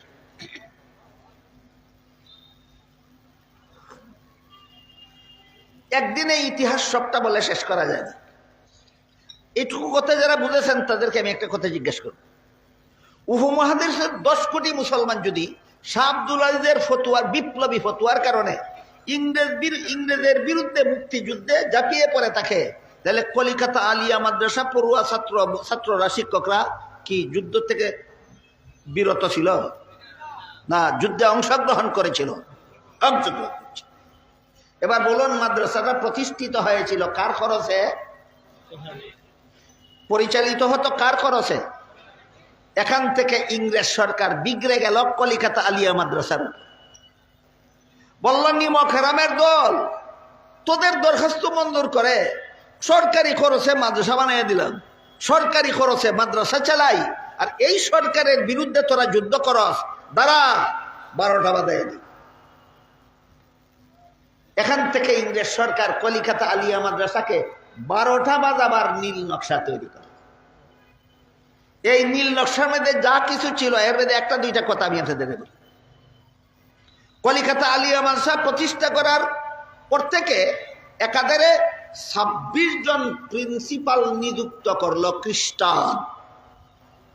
কলিকাতা আলিয়া মাদ্রাসার প্রথম প্রিন্সিপাল খ্রিস্টান, দ্বিতীয় প্রিন্সিপাল খ্রিস্টান, তৃতীয় প্রিন্সিপাল খ্রিস্টান, চতুর্থ প্রিন্সিপাল খ্রিস্টান, পঞ্চম প্রিন্সিপাল খ্রিস্টান, এইভাবে কতজন প্রিন্সিপাল খ্রিস্টান? এবার বলেন, মাদ্রাসা খ্রিস্ট ধর্ম শিক্ষা প্রতিষ্ঠান না ইসলাম ধর্ম শিক্ষা প্রতিষ্ঠান? ইসলাম ধর্ম শিক্ষা প্রতিষ্ঠান মাদ্রাসার ধারাবাহিকভাবে 26 জন প্রিন্সিপাল যদি খ্রিস্টান হয়, তাহলে মাদ্রাসার 12টা বাজতে আর কত বাকি থাকে? 2 নম্বর, কলিকাতা আলিয়া মাদ্রাসার সিলেবাস থেকে হাদিস এবং তফসিরের কিতাব রহিত করে দিল। আলিয়া মাদ্রাসায় পড়তে পারো, হাদিস পড়তে পারবে না, তফসির পড়তে পারবে না। বলেন, ছাত্র যদি মাদ্রাসায় পড়ে হাদিস আর তফসির পড়তে পারে না, এটা কি মৌলবি হইব? এই কলিকাতা আলিয়া মাদ্রাসাকে 12টা বাজাবার 3 নম্বর চক্রান্ত। 2 নম্বর, 3 নম্বর চক্রান্ত, সরকারিভাবে আইন পাশ করে নিল, আরবি ভাষায় যারা লেখাপড়া করবে ফার্সি ভাষায় যারা লেখাপড়া করবে তখনকার রাষ্ট্রভাষা ফার্সি ছিল। এটা মনে রাখুন, মুঘল আমল থেকে খ্রিস্টানের আমল পর্যন্ত উপমহাদেশের রাষ্ট্রভাষা কি ছিল? ফার্সি ছিল। অথচ আইন পাশ করলো ফার্সি ভাষায় যারা লেখাপড়া করবে এদেরকে সরকার শিক্ষিত বলে গণ্য করবে না। উর্দু ভাষায় যারা লেখাপড়া করবে এদেরকে সরকার শিক্ষিত বলে গণ্য করবে না। বাংলা ভাষায় যারা লেখাপড়া করবে এদেরকে সরকার শিক্ষিত বলে গণ্য করবে না। একমাত্র ইংরেজি ভাষার মাধ্যমে যারা লেখাপড়া করবে সরকার শুধু তাদেরকেই শিক্ষিত বলে গণ্য করবে। এই আইন পাশ করার মাধ্যমে কলিকাতা আলিয়া পড়ুয়া, আলিয়া মাদ্রাসা পড়ুয়া সমস্ত আলেমদেরকে অশিক্ষিত মূর্খ সাব্যস্ত করে দিল। ওই যে যুদ্ধে গেছিল এই জন্য। আলিয়া মাদ্রাসাকে 12টা বাজাবার পরিকল্পনাগুলি কি আমি আপনাদের বুঝাতে পারলাম? বুঝাতে বলুন, এতগুলি চক্রান্তের শিকার হলে মাদ্রাসা শিক্ষা এটা প্রাণবন্ত মাদ্রাসা শিক্ষা থাকতে পারে না অসার? আমার মনে পড়ে আমি ছোটবেলায় একটা সাহিত্য বইয়ে একটা কবিতা পড়েছিলাম, কোন কবির লেখা তাও মনে নাই। কবিতাটা এরকম ছিল, যতটুকু মনে পড়ে কবিতাটা এরকম ছিল, বাবুরাম সাপুরে কুতা যাস বাপুরে, আয় বাবা দেখে যা দুটো সাপ রেখে যা, যে সাপের চোখ নেই মুখ নেই শিং নেই নুক নেই, ছুটে না কো হাঁটে না কাউকে যে কাটে না, করে না কো ফুসফাস মারে না কো ডুসডাস, সেই সাপ জ্যান্ত গোটা দুই আন্ত, তেরে মেরে ডান্ডা করে দেই ঠান্ডা। এর অর্থ হইল একদল দুষ্ট ছেলেফেলেরা দেখে সাপুরিয়া সাপ নিয়ে যায়, সাপটা সেইয়া বাজারে জরি ব্যস্ত। এই ছেলেফেলেরা সাপুরিয়ারে কয়, বাবা সাপুরিয়া আমাদের 2টা সাপ, এমন 2টা সাপ দিয়া যা যেই সাপের চোখ নেই মুখ নেই শিং নেই নুক নেই, ছুটে না কো হাঁটে না কাউকে যে কাটে না, করে না কো ফুসফাস মারে না কো ডুসডাস। এমন সাপ কেন চায়? বলে তেরে মেরে ডান্ডা করে দেই ঠান্ডা। ছেলেফেলেরা সাপুরিয়ার কাছে যেই ধরনের সাপ চাইছিল, ইংরেজ সরকার কলিকাতা আলিয়া মাদ্রাসাকে ওই ধরনের মাদ্রাসা বানাইয়া দিল। এবার বলেন মাদ্রাসারে মাদ্রাসার জায়গায় রাখলো না পঙ্গু করে দিল? পঙ্গু করে দিল। ওইদিকে শাহ আব্দুল আজিজের ফতুয়ার কারণে সারা উপমহাদেশে মুসলমানের মুক্তিযুদ্ধ শুরু হয়ে গেল। যে সমস্ত কেন্দ্রে মুসলমানরা ইংরেজ সেনাদের বিরুদ্ধে মুক্তিযুদ্ধ করেছিল, এর মধ্যে একটা ঐতিহাসিক যুদ্ধক্ষেত্রের নাম শামলী। শামলীর যুদ্ধক্ষেত্রে ইংরেজের বিরুদ্ধে যে সমস্ত মুসলমান সৈনিকেরা যুদ্ধ করেছিল, এই সমস্ত সেনাদের প্রধান সেনাপতি ছিলেন আল্লামা কাসিম নানতুবি রহমতুল্লাহ আলাইহি। আমি ইতিহাস বলে শেষ করতে পারবো না, আমি খুব শর্টকাটে বলতেছি। এই কাসিম নানতুবি নামটা মনে রাখুন। কাসিম নানতুবি ছিলেন ইংরেজ বিরোধী একদল সেনাবাহিনীর প্রধান সেনাপতি, যারা শামলীর প্রান্তরে ইংরেজ সেনাবাহিনীর বিরুদ্ধে যুদ্ধ করেছিলেন। এই কাসিম নানতুবি হলেন সর্বপ্রথম কওমি মাদ্রাসা দারুল উলুম দেওবন্দ মাদ্রাসার প্রতিষ্ঠাতা। এই জন্য আমি বর্তমান উপমহাদেশের সমস্ত কওমি মাদ্রাসা পড়ুয়া ছাত্রদের বলতে চাই, এটা তোমাদের গৌরব। তোমাদের কওমি মাদ্রাসার সর্বপ্রথম প্রতিষ্ঠাতা কাসিম নানতুবি ছিলেন মুক্তিযোদ্ধাদের কমান্ডার।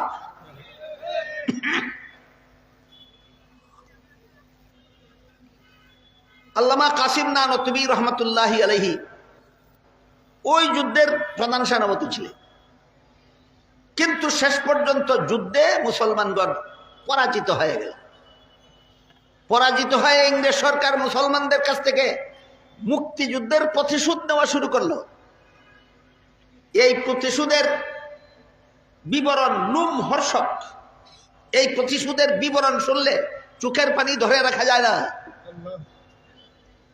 এই মুক্তিযুদ্ধকে কিভাবে দমন করা যায় এই নিয়ে ইংরেজরা 7 সমুদ্র 13 নদীর ওই পারে ব্রিটেনে একটা পরামর্শ সভা করল।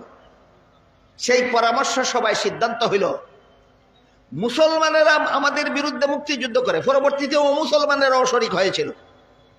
মুসলমানেরা আমাদের বিরুদ্ধে মুক্তিযুদ্ধ করে, এদের ফতোয়ার কারণে 10 কোটি মুসলমান একসাথে মুক্তিযুদ্ধে ঝাঁপিয়ে পড়েছে। কাজেই মুসলমানেরা আলেমদের ফতুয়া মতো যুদ্ধ করে। যুদ্ধ বন্ধ করতে হইলে ফতুয়া বন্ধ করতে হবে, ফতুয়া বন্ধ করতে হইলে আলেম ধ্বংস করতে হবে।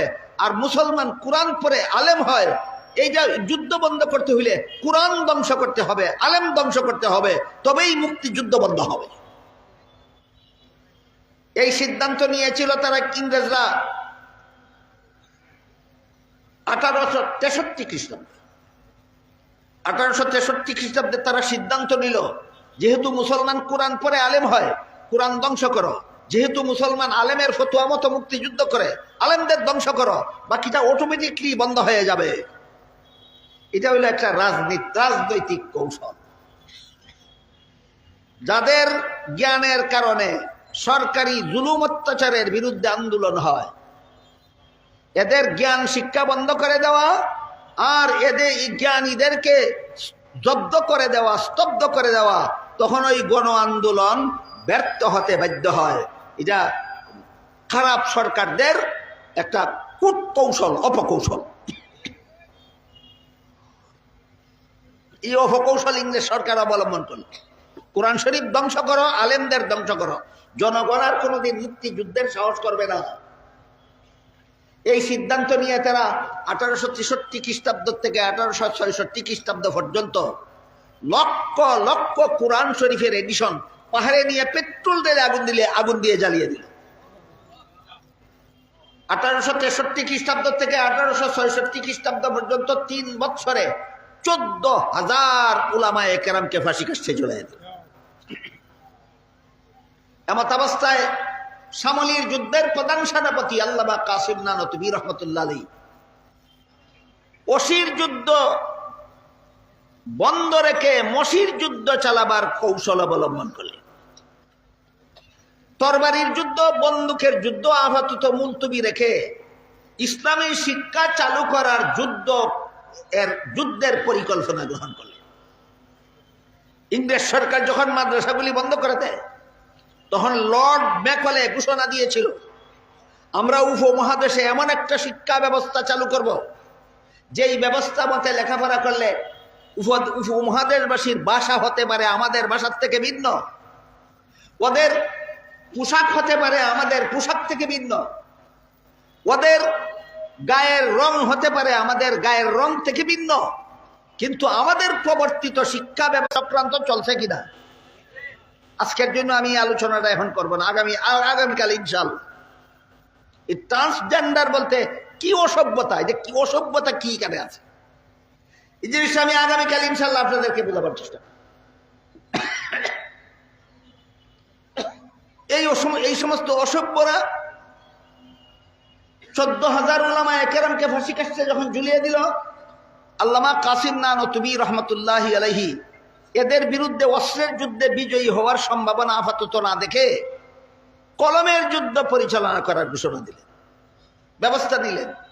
লর্ড ম্যাকলে বলেছিল, আমরা ইংরেজ সরকার এই দেশে এমন শিক্ষা ব্যবস্থা চালু করব, যেই শিক্ষা ব্যবস্থা মতো লেখাপড়া করলে এই দেশের বাসিন্দাদের ভাষা আমাদের ভাষার থেকে ভিন্ন হতে পারে, এদের পোশাক আমাদের পোশাক থেকে ভিন্ন হতে পারে, এদের গায়ের রং আমাদের গায়ের রং থেকে ভিন্ন হতে পারে, কিন্তু আমাদের শিক্ষা ব্যবস্থা মতো এই দেশের যারা লেখাপড়া করবে এরা মনে মস্তিষ্কে খ্রিস্টান হতে বাধ্য হবে। এর সম্পূর্ণ বিপরীতে সামলির যুদ্ধের প্রধান সেনাপতি আল্লামা কাসিম নানতুবি যখন শিক্ষা ব্যবস্থা সংস্কারের পরিকল্পনা গ্রহণ করলেন, তিনি লর্ড ম্যাকলের ঘোষণার বিরুদ্ধে আরেকটা ঘোষণা দিলেন, বললেন, আমরাও এই দেশে এমন একটা শিক্ষা ব্যবস্থা চালু করতে চাই, যে শিক্ষা ব্যবস্থায় লেখাপড়া করলে এই দেশের বিভিন্ন মানুষের ভাষা বিভিন্ন হতে পারে, বিভিন্ন মানুষের গায়ের রং বিভিন্ন হতে পারে, বিভিন্ন মানুষের গায়ের পোশাক ভিন্ন হতে পারে, কিন্তু আমার প্রবর্তিত শিক্ষা ব্যবস্থায় যারা লেখাপড়া করবে এরা মনে মস্তিষ্কে হয়ে যাবে মুসলমান। এই ঘোষণা দিয়ে আল্লামা কাসিম নানতুবি কয়েকজন অনুষঙ্গী নিয়ে নূতন ধরনের শিক্ষা ব্যবস্থা চালু করার পরিকল্পনা গ্রহণ করলেন। প্রথম প্রকার মাদ্রাসা শিক্ষা ব্যবস্থা মুঘল আমলে ছিল, ব্রিটিশের আগমনে বিলুপ্ত হয়ে গেল। দ্বিতীয় প্রকার শিক্ষা ব্যবস্থা আলিয়া মাদ্রাসা শিক্ষা ব্যবস্থা লর্ড ওয়ারেন হেস্টিংস চালু করে দিয়েছিল, ইংরেজের আমলেই 12টা বাজে ছাড়ল। এবার আল্লামা কাসিম নানতুবি রহমতুল্লাহ আলাইহি তৃতীয় প্রকার মাদ্রাসা শিক্ষা ব্যবস্থার পরিকল্পনা গ্রহণ করলেন। তার পরিকল্পনা হলো, সরকারে যদি মাদ্রাসা প্রতিষ্ঠা করে দেয় আর সরকার যদি ইসলামী না হয়, তাহলে এই মাদ্রাসার ইসলামী শিক্ষার 12টা বাজতে বাধ্য। তাই আর সরকারি সাহায্যে মাদ্রাসা নয়, মাদ্রাসার সম্পত্তিও নাই, সরকারের কাছ থেকে সাহায্যও নেব না, একমাত্র কওম বা জনগণের আর্থিক সহযোগিতায় চলবে। এই জন্য এই মাদ্রাসাগুলির নাম হয় কওমি মাদ্রাসা। সর্বপ্রথম কওমি মাদ্রাসা দারুল উলুম দেওবন্দ মাদ্রাসা প্রতিষ্ঠার জন্য আল্লামা কাসিম নানতুবি পরিকল্পনা গ্রহণ করলেন। তার অনুষঙ্গীদের মধ্যে একজন অনুষঙ্গীর নাম ছিল মৌলানা রফিউদ্দিন রহমতুল্লাহি আলাইহি। মৌলানা রফিউদ্দিন শব্দে দেখেন মুহাম্মদুর রাসূলুল্লাহ সাল্লাল্লাহু আলাইহি ওয়াসাল্লাম নিজের হাতের লাঠি মুবারক দ্বারা ভারতের উত্তর প্রদেশের দেওবন্দ নামক জনপদের এক স্থানে রেখা টেনে দিয়ে বললেন, তোমাদের পরিকল্পিত মাদ্রাসার ঘর আমার অঙ্কিত রেখায় রেখায় নির্মাণ করবা। স্বপ্ন দেখার পরে, ঘুম ভাঙ্গার পরে বাস্তবেও জমিনে সেই রেখা পাওয়া গেল। স্বপ্ন যুগে নবীজি সর্বপ্রথম কওমি মাদ্রাসা দারুল উলুম দেওবন্দ মাদ্রাসার ঘর নির্মাণের জন্য যে রেখা টেনে দিয়েছিলেন, দেখা গেছিল ঘুম ভাঙ্গার পরে বাস্তবেও জমিনে সেই রেখা পাওয়া গেল। নবীজির হাতের লাঠি মুবারক দ্বারা অঙ্কিত রেখায় রেখায় উপমহাদেশের সর্বপ্রথম কওমি মাদ্রাসা দারুল উলুম দেওবন্দ মাদ্রাসার ঘর 1866 খ্রিস্টাব্দে নির্মাণ করা হল। এখান থেকে তৃতীয় প্রকার মাদ্রাসা শিক্ষার ইতিহাস শুরু হল। খুব তাড়াহুড়া করে আমি সংক্ষেপে বলেছি, উপমহাদেশের 3 প্রকার মাদ্রাসা শিক্ষার ইতিহাস সম্পর্কে সামান্য একটু ধারণা কি আপনারা লাভ করতে পারলেন? এবার বলুন, স্বয়ং সম্পূর্ণ মাদ্রাসাগুলি বিলুপ্ত হয়ে গেছিল কখন? ইংরেজ সরকারে আমাদের শাসন ক্ষমতা দখল করেছিল যখন। আলিয়া মাদ্রাসার ইতিহাস শুরু হয়েছিল কখন? 1781 খ্রিস্টাব্দে। কওমি মাদ্রাসার ইতিহাস শুরু হলো কখন? 1866 খ্রিস্টাব্দে। এবার আমি আপনাদের একটা প্রশ্ন করব, যেখানে 1781 খ্রিস্টাব্দে আলিয়া মাদ্রাসা প্রতিষ্ঠা হয়ে গেছিল, সেখানে এর আরো 85 বছর পর 1866 খ্রিস্টাব্দে আবার নতুন ধরনের মাদ্রাসা শিক্ষা ব্যবস্থা কওমি মাদ্রাসা প্রতিষ্ঠার দরকার হলো কেন?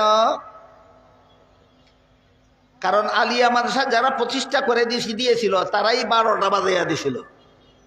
যারা প্রতিষ্ঠা করেছিল তারাই 12টা বাজাইয়া দিছিল। পরবর্তীতে যখন দেশ স্বাধীন হয়, পাকিস্তান আলাদা স্বাধীন হয়, পূর্ব পাকিস্তান আর পশ্চিম পাকিস্তান নামে, তখন দেখা গেল কলিকাতা আলিয়া মাদ্রাসা মুসলমানের নামে স্বাধীনকৃত দেশে পড়ে নাই, হিন্দুদের দেশে রয়ে গেছে। আবার নতুন ভাবে আন্দোলন করে কলিকাতা আলিয়া মাদ্রাসাকে 1947 সালের পরে ঢাকায় স্থানান্তর করা হয় এবং বক্সিবাজার স্থাপন করা হয়। এটাই বর্তমান ঢাকা বক্সিবাজারস্থ সমস্ত আলিয়া মাদ্রাসার প্রধান আলিয়া মাদ্রাসা। ঢাকার বক্সিবাজারে যেটা দাঁড়ানো আছে, এটাই কলিকাতা থাকাকালে কলিকাতা আলিয়া মাদ্রাসা ছিল। ঢাকায় স্থানান্তর করার পর ঢাকা আলিয়া মাদ্রাসা নামে নামকরণ করা হল। বুঝে থাকলে এবার বলুন, ঢাকা আলিয়া মাদ্রাসা কি ঢাকার প্রতিষ্ঠিত না কলিকাতার থেকে স্থানান্তরিত? কলিকাতার থেকে স্থানান্তরিত।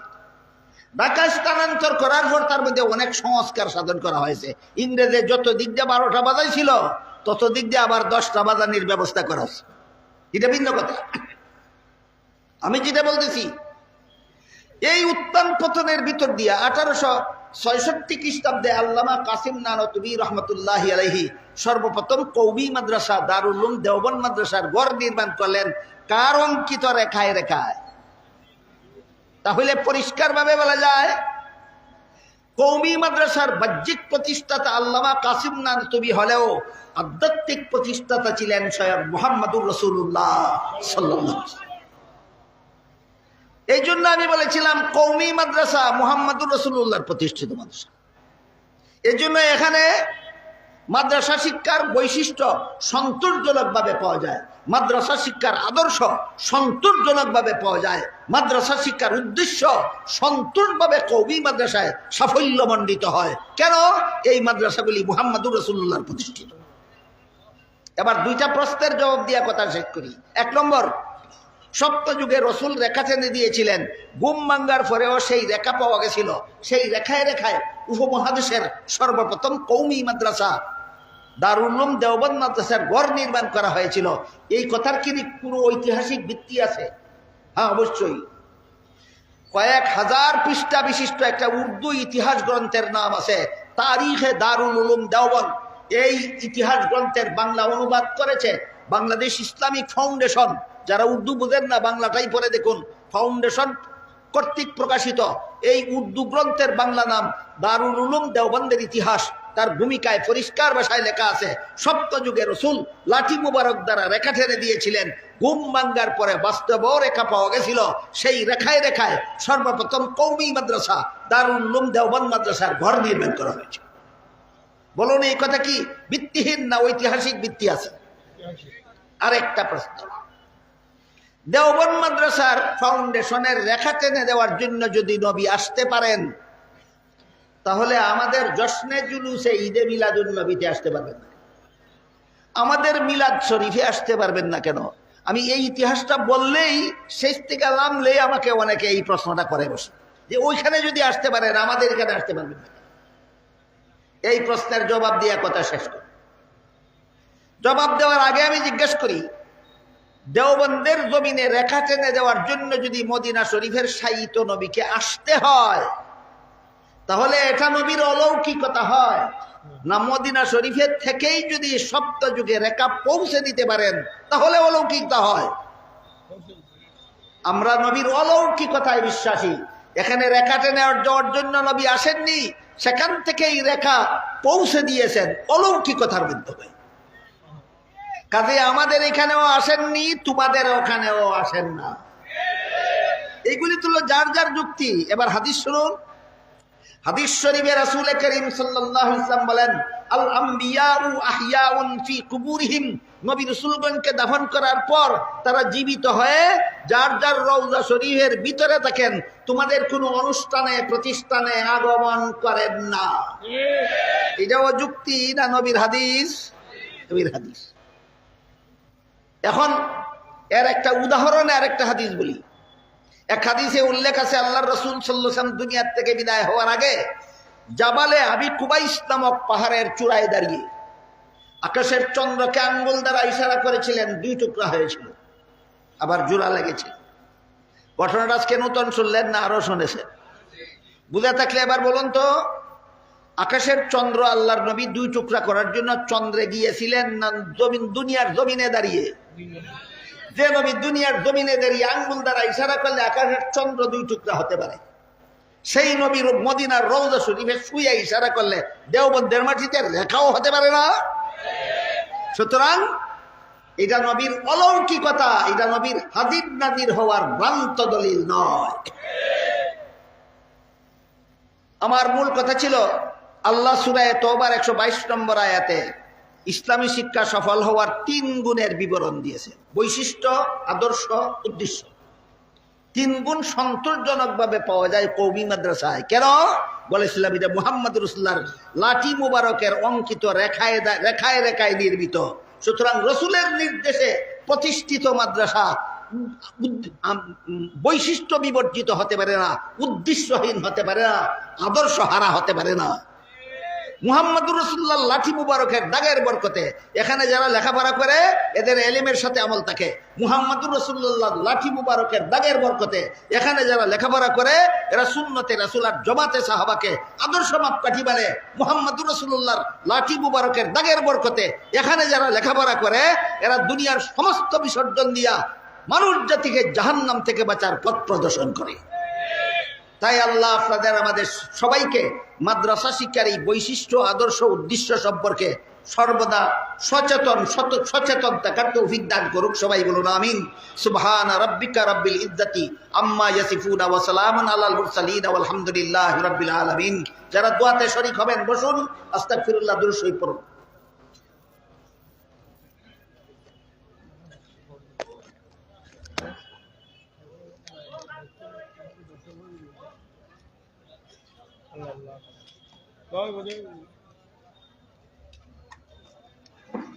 সম্মানিত উপস্থিতি, দীর্ঘক্ষণ যাবৎ আমরা আল্লামা ওলিপুরি সাহেব দাওয়াত কাজের কাছ থেকে গুরুত্বপূর্ণ আলোচনা শুনছিলাম। আগামীকালও হযরত এই ময়দানে উপস্থিত হয়ে উনার গুরুত্বপূর্ণ নসিহত পেশ করবেন। তাই আমরা আপনাদের কাছে উদাত্ত আহ্বান জানাই, আমরা আজকে যারা উপস্থিত হয়েছি আগামীকাল অন্তত পক্ষে 10 জন করে কাছে নিয়ে এসে আমরা হুজুরের গুরুত্বপূর্ণ তাফসীর শুনব, এই আশা আপনাদের কাছে আমরা ব্যক্ত করছি। প্রিয় হাজিরিন, 3 দিন ব্যাপী তাফসীরুল কুরআন মহাসম্মেলনের সমাপনী অধিবেশনে তাফসীর পেশ করবেন আওলাদে রাসূল হযরত মাওলানা হাসান আশরাফ মাদানী সাহেব ভারত। তাফসীর পেশ করবেন হযরত মাওলানা মুফতি রশিদুর রহমান ফারুক সাহেব বরুণা। তাফসীর পেশ করবেন মুনাফির জামান আল্লামা নুরুল ইসলাম ওলিপুরি সাহেব দামাত বরকাতুহুল আলিয়া। সম্মানিত উপস্থিতি, আমরা আগেও সূচনা দিয়েছি হুজুরের স্বহস্তে লিখিত অত্যন্ত গুরুত্বপূর্ণ কিতাব কুরআন সুন্নাহ থাকতে মাযহাব কেন, এই গুরুত্বপূর্ণ বইটি আমাদের কেন্দ্রের ভিতরে হুজুরের গাড়িতে পাওয়া যাবে। আমরা সবাই সেখান থেকে সংগ্রহ করার চেষ্টা করব। আমরা কেউ না যাই, হুজুর এবং মোনাজাত পরিচালনা করবেন। হুজুরের মোনাজাতের মাধ্যমে আজকের সমাবেশের সমাপ্তি হবে। اللهم صل على سيدنا ونبينا ومولانا محمد وعلى آله وأصحابه وبارك وسلم كما تحب وترضى عدد ما تحب وترضى. الحمد لله الذي هدانا لهذا ما كنا لنهتدي لولا أن هدانا الله. ربنا ظلمنا أنفسنا وإن لم تغفر لنا وترحمنا لنكونن من الخاسرين. ربنا آتنا في الدنيا حسنة وفي الآخرة حسنة وقنا عذاب النار. يا الله এই মুবারক তাফসীরুল কুরআন সম্মেলনকে কবুল আর মঞ্জুর করুন। ইয়া আল্লাহ, এর উসিলায় আমাদের জিন্দেগানকে হেদায়েত করুন, সমস্ত মুমিন মুসলমান মুর্দেগানকে নাজাত দান করুন। ইয়া আল্লাহ, আমার কাছে যারা যত রকমের দোয়ার দরখাস্ত করেছেন প্রত্যেকের নেক দোয়াকে কবুল মঞ্জুর করুন। ইয়া আল্লাহ, যারা যত আশা ভরসা নিয়ে হাত উঠাইছি প্রত্যেকের নেক বাসনাকে কবুল আর মঞ্জুর করুন। ইয়া আল্লাহ, সারা দুনিয়ার মজলুম মুসলমানদের গায়ে সাহায্য করুন, বিশেষ করে ফিলিস্তিনি মজলুম মুসলমানদের গায়ে সাহায্য করুন। ইয়া আল্লাহ, ইহুদি রাষ্ট্র ইসরাইলকে ইয়া আল্লাহ আপনি ধ্বংস করে দিন। ইয়া আল্লাহ, ইহুদি খ্রিস্টান সন্ত্রাসী গোষ্ঠীদের ধ্বংস করে দিন। ইয়া আল্লাহ, হয়তো এদেরকে হেদায়েত করুন, আর এদের কপালে হেদায়েত না করলে না থাকলে এদেরকে ধ্বংস করে আপনার অসহায় বান্দা বান্দীদের রক্ষা করুন।